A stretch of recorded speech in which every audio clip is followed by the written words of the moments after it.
Major developments coming out of Russia this morning as the country announces it is pulling out of the Ukrainian grain agreement and a key bridge explodes in the area.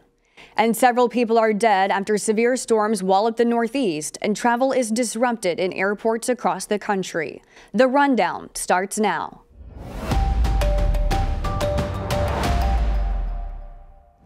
This is Straight Arrow News, bringing you unbiased, straight facts. Today is Monday, July 17th. Thanks for joining us. I'm Kara Rucker. Russia has announced it halted its deal to allow grain to flow from Ukraine to countries in Africa, the Middle East, and Asia. The deal was struck last year after Russia had begun its invasion of Ukraine in order to avoid a global food crisis. The announcement comes just hours after a section of the key bridge connecting Crimea to Russia's mainland exploded earlier today. Russia is blaming the explosion on Ukraine, calling it a terrorist attack. 2 people were killed and another injured. While the Ukrainian military suggested the attack could have been Russian provocation, Ukrainian media cited anonymous sources as saying Ukraine's security service used sea drones to blow up the portion of the bridge. This is the second time the bridge has been targeted in recent months, with Ukraine being behind another bombing last October. With Crimea serving as a major hub for Russia's war in Ukraine, access to the bridge is vital for the Russian side.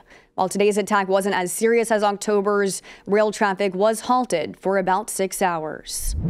Airports across the U.S. are in disarray, playing catch-up after more than 10,000 flights were disrupted, largely by severe weather across the Northeast. More than 2,500 flights have been canceled and nearly 8,000 more delayed, according to flight tracking data. Airline JetBlue has been significantly impacted, 27% of its flights canceled and 43% of them delayed. The FAA released a statement saying slow-moving thunderstorms were to blame. Those severe storms created deadly floodwaters in Pennsylvania over the weekend. In Bucks County, just outside Philadelphia, 11 cars were surrounded by fast-moving 5 feet deep water. 5 people died getting caught in flash flooding.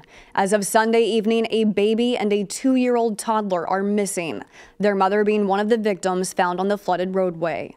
Over the last month, parts of the Northeast have seen double or even triple their average rainfall. Last week, it was Vermont, New York, and Massachusetts underwater. And as I said before, this is possibly our new normal. This is the kind of weather that even what should normally be a beautiful beach-going Sunday in July can turn into a devastating catastrophe because of Mother Nature. And so we're still in recovery phase from last week's storm. A mass shooting in Georgia ended with 4 people killed and the suspected gunman dead following a shootout with police. Authorities say officers were able to track down 40-year-old Andre Longmore and confronted him on Sunday, a day after the deadly rampage. Longmore was killed and 3 officers were wounded during the exchange of gunfire. The injured officers are expected to recover. Saturday morning's mass shooting took place in the community of Hampton, about 40 miles south of Atlanta. The names of the victims have not been released. A motive for the shooting remains under investigation. Right in the midst of hurricane season, some Florida residents are being dropped from their insurance companies. It's a trend we've been reporting recently. Big-name insurance companies like AIG, Allstate, and State Farm have stopped taking on new customers in certain high-risk areas, like in Florida due to a high flood risk, or California because of high fire risk.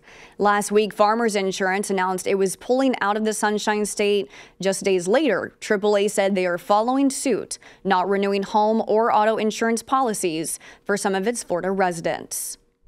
If you have a home loan, you have to have insurance. So when your coverage drops, that leaves you with fewer choices and higher premiums. A Florida real estate agent explains the significant toll this pattern is taking on residents with fixed incomes. When you look at homeowners who they're looking at their budget and they're saying, okay, so we can afford this much a month. And now out of nowhere, that number is 50% higher. Unfortunately, for some people, it's 200 or 300% higher.